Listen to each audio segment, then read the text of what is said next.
Hello everyone, this is NJ Arts. As you saw in the title, this video will be about creating my own enchanted blade from the series Kagurabachi. Throughout this video, I'll be showing some of my own drawings of the concept as well as some of the pages from Kagurabachi, so I'll be labeling the pages from Kagurabachi to make sure the credit goes to the author, Hokuzono, as he's a fantastic artist and deserves all the praise. Now, if you don't know, Kagurabachi is a series that centers around these 7 enchanted blades, forged with a special material called the Datanseki. Because of this, these blades hold more power than anyone in the series could achieve with regular magic, and are heralded as the weapons that ended the Seitei War, a massive conflict within the series. Now, I love Kagurabachi, and I find the enchanted blades to be a very interesting and just straight up really cool power system. I mean, they're magic katanas, like that's an obvious slam dunk. So I wanted to try my hand at coming up with my own sword and its abilities as well. Now, to set the baseline, enchanted blades, well aside from the Shinichi of course, have 3 abilities, and then possible extensions of those abilities through the wielder's own developments or understandings of their quote-unquote true realm.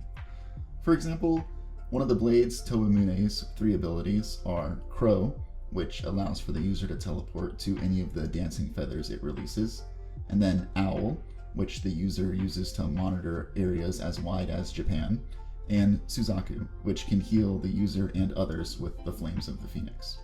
So, while Crow allows for teleportation between the user and the feathers, thanks to its wielder unlocking their true realm, its wielder can extend that teleportation to objects as well, not just himself. So with all that explained, my own enchanted blade will fall within these rules, so let's get into it.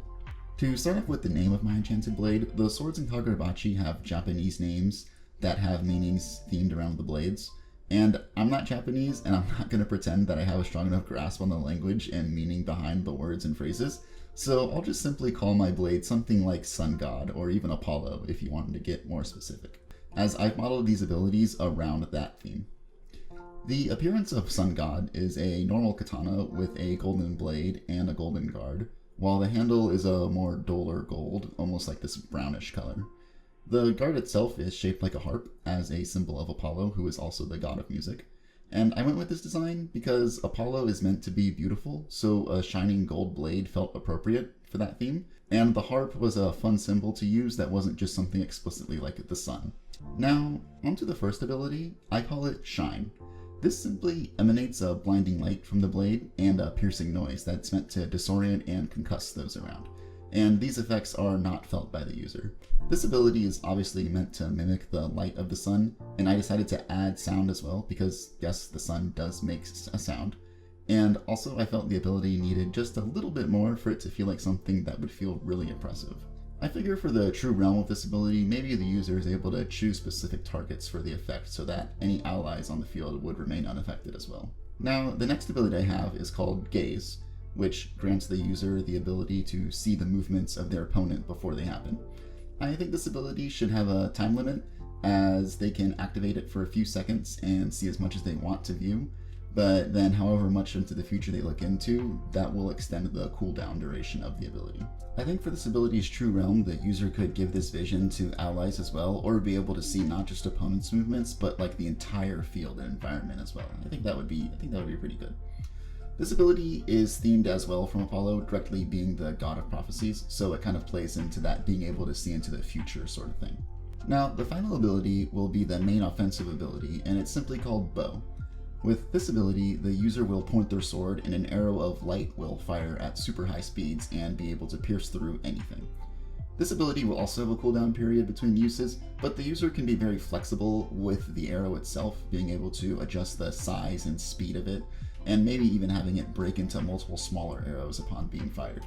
And I feel as though this is a more straightforward ability, so perhaps its true realm is simply being able to be launched remotely without needing to direct or even hold the sword, or maybe Bow can treat the sword as the arrow itself and launch it back to the user, similar to how Sojo uses Cloud Gouger's Mei ability in this scene here.